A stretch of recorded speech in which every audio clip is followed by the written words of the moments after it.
Hey,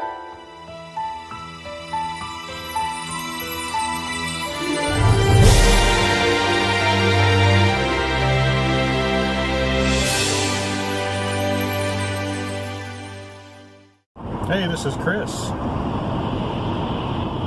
Keeping it real. I was trying to think of something else, but this is like part 4 of the book review I'm doing on the Memoirs of U.S. Grant.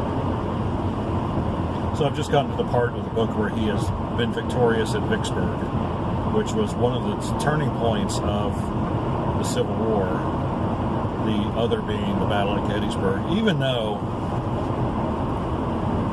we say turning point, and it's like it was just those two battles marked the beginning of a sure end.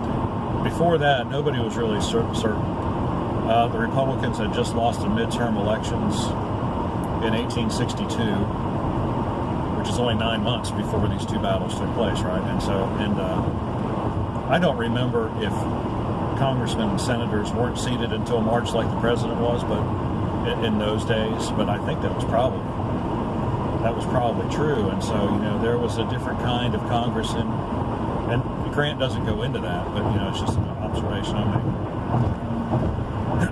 So, but those two battles re-energized the people who were for the war for fighting to the end until the Confederacy was finished. And it was demoralizing to a large degree to the Confederates, because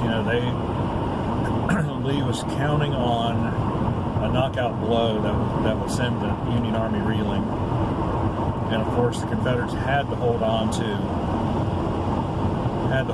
the Mississippi River if they were going to get supplies. That was very important. So, like from Britain and places like that. So Grant, again, I would say the thing that strikes me the most is for what could be exceedingly dry material. He writes with a nice, compact style, but it's not boring to read. It's very informative, and it's accurate. There are some footnotes in the book at the bottom of the pages where where some people have put in, where Grant might have been mistaken, like occasionally he'll get a date wrong, or he'll get a number of troops wrong or something, but never anything really, big or glaring. Just small things like that. And so he just talks about it. He talks about that it's really the whole campaign. And having been to Vicksburg, Lee and I were there June before last, having seen the ground. That was very interesting. Now, I would have to get out a map. I might just read through that section again and get out a map and really look at it and see where he was exactly. Of course, I know where Jackson is. It's in the middle of the state. Of course, I know where Vicksburg is, but I wasn't sure of some of the other landmarks. There's a Black River that goes through there, and I'm not quite sure where that is in relationship to, Vicksburg. I mean, I know it goes into the Mississippi, somewhere south of Vicksburg, but other than that, I'm not really, the terrain, I'm not really sure, but, he just did a good job of recounting his time there in Mississippi. And I think anybody would enjoy reading it, because it's just so easy. It's easy to read. It's nice plain English. He doesn't go off on a bunch of rabbit trails. It's remarkably focused. It's a remarkably focused piece of work. So I would recommend it still.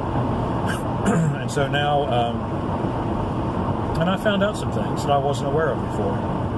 One of the things that was the most interesting to me was how chaotic things were right after, all the southern states seceded. There were a lot of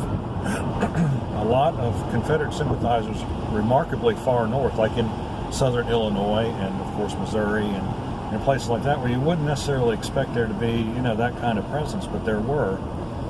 And, of course, there were people who, in James Buchanan's cabinet, who overtly worked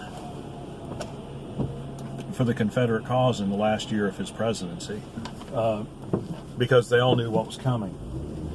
And so, you know, especially in terms of munitions and getting guns and everything, you know, out of the federal forts and into, you know, someone else's, a Confederate sympathizer's hands, so that they would be available, you know, when, if and when the war started. And so that was also interesting to find out all that.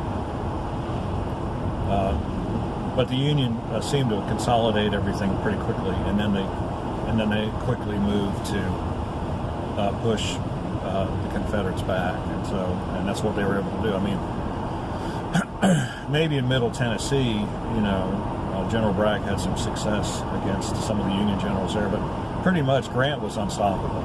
I mean, he did not. I don't know that he actually lost a major engagement. He doesn't really talk about wins. Well, he does a little bit, but yeah, I don't think he actually lost a major engagement. I mean, he lost small ones. And people under his command lost small ones because they weren't paying attention, basically. But anyway, enough of my rambling on. If you have any questions or comments, leave them in the section below. Like and subscribe. We appreciate it when you do. We'll see you on the next historical video.